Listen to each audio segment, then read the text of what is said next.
اس میں ایک बाउंड्री तय की गई। और सबसे बड़ी बात है, देखिए पहले जो कॉन्स्टिट्यूंसी होती थी उसका आधा हिस्सा किसी और डिस्ट्रिक्ट में हुआ करता था और आधा हिस्सा किसी और डिस्ट्रिक्ट में हुआ करता था।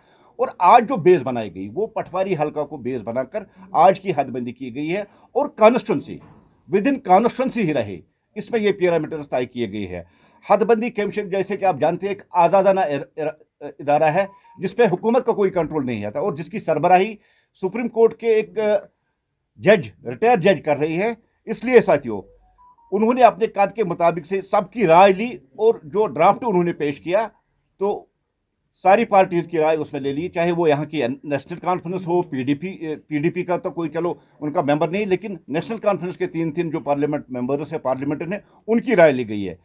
उसके साथ साथ साथियों जम्मू में 6 सीटें और कश्मीर में 1 सीट बढ़ाना, जैसा कि हमेशा एक आवाज़ उठती थी जब जम्मू की बात करते थे तो जम्मू वाले कहते थे कि हमें सीटें कम है और कश्मीर में सीटें बढ़ रही है। अब एक जगराफिया टेरिन एक एरिया लिया गया, उसको कम्युनिकेशन बेस बनाई गई, उसकी जगराफिया उसका एरिया बेस बनाया गया और जम्मू में 7 सीटें बढ़ाने की जो सिफारिश की गई और कश्मीर में 1 सीटें। इससे हकीकी तौर पर अगर देखा जाए तो जमहूरियत को दुरुस्त किया गया। हदबंदी कमीशन कानून के इतलाक और उसूल जैसे जगराफियाई खत्तों को उन्होंने मद्देनजर रखकर इस हदबंदी को करार पाया। आपको याद होगा कि कश्मीर में हमेशा 30 साल से एक जब इलेक्शन होते थे तो 2% और 3% की वोट परसेंटेज के साथ हमारा एमपी बनता था। अब अनंतनाग कॉन्स्टिट्यूंसी को राजौरी और पुंछ के साथ मिलाना, उससे एक तो वोटरों में कंपटीशन बढ़ेगा, दूसरा उससे जो 2% पे वोट एमपी बनता था 3% पे वोट बनता वो बंद होगा, वोटरों में कंपटीशन बढ़ेगा और एक नेशनलिस्ट आवाज राजौरी और पुंछ से जो उठेगी, जो अनंतनाग जैसे साउथ कश्मीर से बाइकाट होता था उसका असर खत्म होगा और एक नेशनलिस्ट वॉइस वो सामने आ जाएगी। ये एक बहुत बड़ा ऐतिहासिक कदम था क्योंकि मकसद तो वही होता है कि इलेक्शन में बढ़ चढ़ कर लोग हिस्सा लेंगे और जो डेमोक्रेटिक प्रोसेस होती है उसमें लोग बढ़ चढ़ कर, इसलिए राजौरी और पुंछ अनंतनाग के साथ मिलाना एक सही कदम है। हम इस कदम के लिए इलेक्शन कमीशन हम इसके लिए डिलिमिटेशन कमीशन का शुक्रिया अदा करते हैं। साथियों जैसा कि आपने देखा है हदबंदी में अब तक बहुत से लोग हैं जिनको नज़रअंदाज किया जाता था। मैं आपको बता दूं कश्मीर में भी कुछ ऐसे एरिया था, बारामूला और बंड इस बडगाम के दरमियान में एक एरिया आता था जब उसको ना वो डिस्ट्रिक्ट एक्सेप्ट करता था और नतीजा ये निकलता था कि वहाँ के लोगों की प्रॉब्लम्स सॉल्व नहीं होती थी, उनको कितने उसमें वोटर्स है किस तरह से इसको बना दिया। और सबसे बड़ी बात है हमने हमेशा भारतीय जनता पार्टी ने हमेशा इक्वलिटी की बात की है। आज की हदबंदी कमीशन में जो पार्लिमानी हल्का बना उनमें आप देखिए 18 असम्बली हल्के हर एक पार्लिमानी हल्के में कायम बनाए गए हैं और इक्वलिटी की बात जो हमने की जम्मू कश्मीर की और इक्वल नज़र से इसको देखा गया। साथियों भारतीय जनता पार्टी हदबंदी कमीशन का शुक्रिया अदा करती है, हम तहे दिल से उनका शुक्रिया अदा करते हैं कि उन्होंने जामिया और आवाम नवाज मुसवदा सामने लाकर इस हदबंदी कमीशन रिपोर्ट को कंप्लीट किया।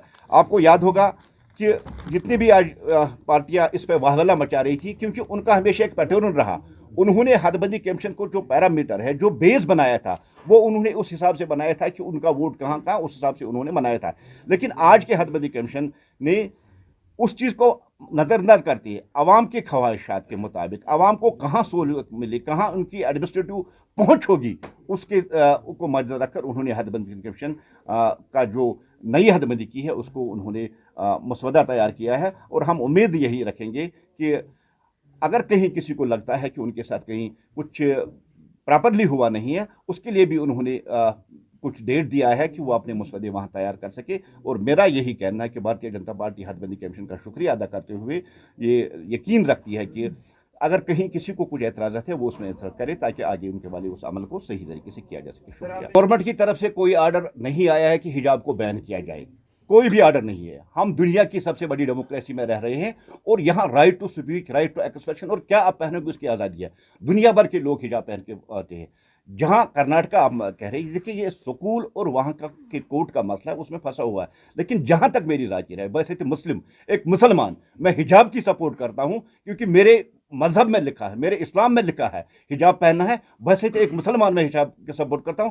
और जहां तक देश के प्रधानमंत्री की बात है, उन्होंने 130 करोड़ हिंदुस्तानियों की बात की, उन्होंने सबका साथ सबका विकास और सबके विश्वास को चलने की बात की है, कहीं गवर्नमेंट की तरफ से नहीं है। हम उम्मीद करेंगे कि कोर्ट की तरफ से जो अभी वहां चल रहा है उसमें भी कोई राहत मिल जाए, और जो ये एक कंट्रोवर्सी बनाने की कोशिश की जा रही है, और आप कुछ पॉलिटिकल पार्टीज एजुकेशन सिस्टम को भी क्रिमिनलाइज करने की कोशिश कर रहे हैं, क्योंकि जो इलेक्शन अभी चल रहा है इसलिए कुछ पॉलिटिकल पार्टी इस पर जोर दे रहे हैं। और ये भी खारिज का नहीं है कि पाकिस्तान इसमें अपनी नाक रगड़ रहा है और पाकिस्तान इसको और हवा दे रहा है, जैसे कि रिपोर्ट्स में भी आ गया। हम यही चाहेंगे, अपना मुल्क है, यहाँ हर एक शहरी चाहे वो हिंदू हो मुसलमान हो आज़ादी के साथ रहे, अपने मजहबी फराइज जो है उनको अच्छी तरीके से अंजाम। यही भारतीय जनता पार्टी का एजेंडा है, यही भारतीय जनता पार्टी चाहती है।